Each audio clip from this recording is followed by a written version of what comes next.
The path to graduation is a long but ultimately fulfilling road for college seniors. The journey for the class of 2020, however, has taken quite a detour due to COVID-19, with many fearful of losing the traditional celebration to get their diplomas.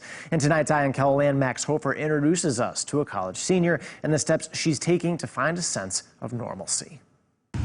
Cassie Schoenhardt remembers arriving for her freshman year at the University of South Dakota, bringing with her bags filled both with supplies and unbridled optimism. It was just a really exciting time, and I remember being so nervous, but also just ready to take on the next, well, for me, 3 years. That same year, she rushed into the Theta sorority. I learned a lot from it, and, I made some of my best friends in college. I'm going to be in one of my roommates' weddings in September. Last summer, she landed an internship at the university's marketing department, and today, she's a senior. It was really busy, but it was also really exciting.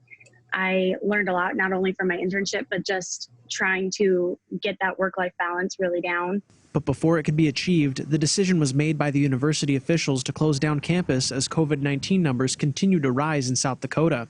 As students had to return home, Schoenhardt's spirits began to fall. I'm obviously disappointed that I can't be on campus, enjoying and reminiscing on these last 3 years. It was a very difficult decision.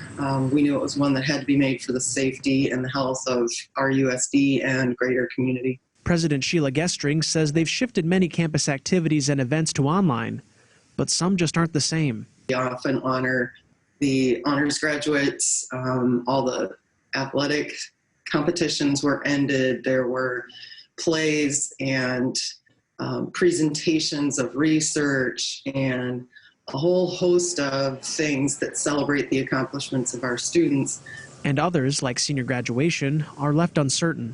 We want to do everything we can to help students be successful and celebrate them going on to the next stage of their life. While some big steps on the way out for seniors have unceremoniously been taken, there are still plenty more ahead. I trust in whoever's figuring this out to do what they need to do to keep us safe, but also, maybe give us, if possible, a ceremony to celebrate what we've done. Gestring speculates they may have the chance to honor the class of 2020 later in the fall. As of right now, she remains hopeful.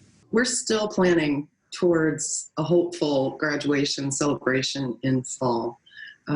We're exploring different options for dates, and we're really hoping that this pandemic is done by then and we can get back to gathering in large groups. Even though we might not have a formal ceremony, I think the context surrounding graduation is what's most important to us. Schoenhardt says while getting her degree is an important milestone in her life, it's the journey leading up to it that gives it its meaning. Having all of your friends and family come together is really the most important thing, and being able to celebrate all the accomplishments we've made. While socially distant at home, she's made it a priority to keep in close contact with her sorority sisters, trying to find some normalcy. I think we have been talking about, what should we plan? What should we do? This is also, it's going to be so exciting when we get to see each other again. We're not going to even know what to do. Gestring says that in this time of separation, there is a silver lining. People valuing relationships and also seeing people come together for the greater good. While many things have been taken away, Schoenhardt is still keeping that optimism she's carried with her from the very beginning. Really trying to stick it to graduating, because I know that motivation right now is really low for probably all of us. So, just stick through it, and we're so close. We're almost done. And I think once all the dust has settled, we will be able to come together and celebrate. Because while the current path to graduation still isn't clear, at least they're all walking it together. With Eye on Keloland, I'm Max Hofer. Schoenhardt says that she one day plans to return to USD to get her Bachelor of Fine Arts. She's currently majoring in marketing.